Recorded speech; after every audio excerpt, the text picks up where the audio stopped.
Oh, it's Kevin Metcalf. Kevin Metcalf? Yeah. What's up, man? Much. So, Who are you? I'm good. I heard it. Pardon me? I said, who are you? Oh, my name's Douglas. Wait, are you Kevin? I swear you were Kevin. What gives you that idea? I've seen you in like so many of these protests and rallies. Okay, you come to a lot of these? Yeah. Okay. So you don't see me around? I'm always the guy with that dresses nice than everyone else. Nice than everyone else, okay. I tend not to appraise people by how they dress. Okay, cool. Well, like I uniform. Okay, well, I heard about the news on how like the whole comedy club and you know like you got in that little controversy. Controversy. Yeah. The problem is I remember you said how like you're trying to raise money to like get that lock fixed. Yeah. How much have you been raising money or? Yeah, the crowdfund's done. The crowdfund's done. Yeah. Oh wow! Yeah, Oh wow! So I actually I used a work platform to promote the crowdfund. Raised $425 for the venue. As soon as the check clears the crowdfunding company, we'll hand that to the owner with a handshake and a smile and a heartfelt apology on behalf of the community. I think. So do you feel like you kind of made a mistake, right? Like you felt bad? I don't think I made a mistake. I was absolutely correct. You didn't think it was wrong that people actually like try to like break the locks? So. Well, yeah, I don't support that action at all. I think that was a ridiculously bad idea. Victimized an innocent venue that didn't do anything wrong. Didn't pick its position in the sort of ongoing culture war. And it was just overtly disrespectful to the community, the people who live there, to the owner, the people who work there, people who were going there for comedy later.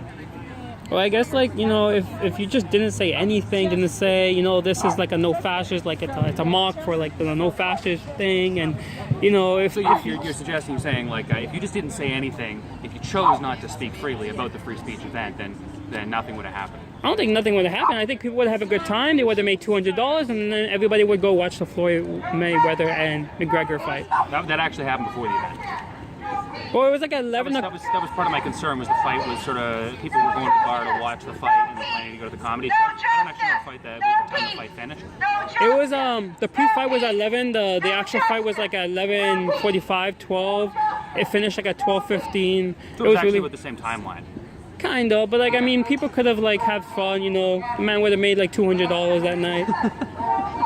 So, I guess we all have to learn mistakes, no? I don't regard it as a mistake. I reserve the right to voice concerns in the community and to call people to account when I see things that. Hi. You know what? I don't know if I do have a pen. Please do. It's okay. There's half a pen. I think there's a whole pen. Oh, it might be a broken pen now.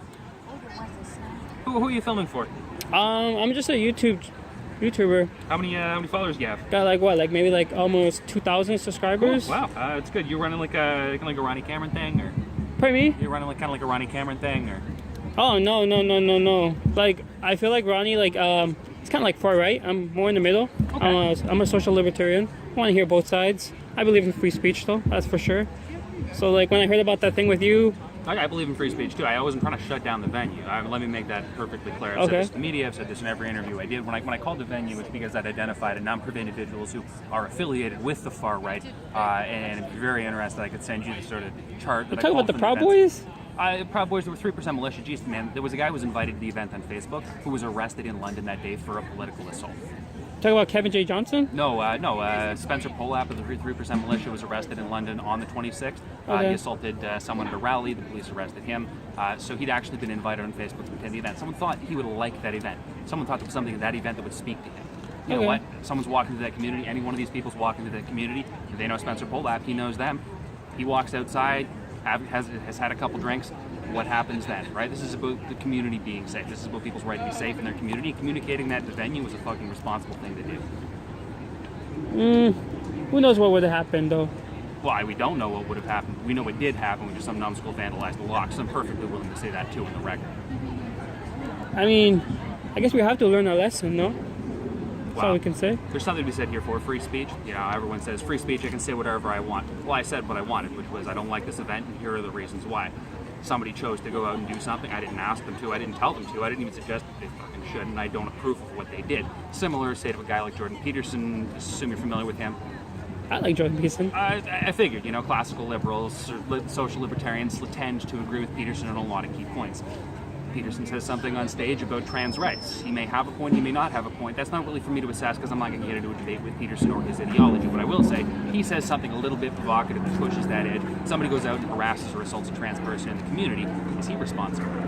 Should he feel guilty? He's not responsible, no. Should he feel guilty for speaking his mind? It's his mind, it's his free speech. So But you kind of know where I'm coming from.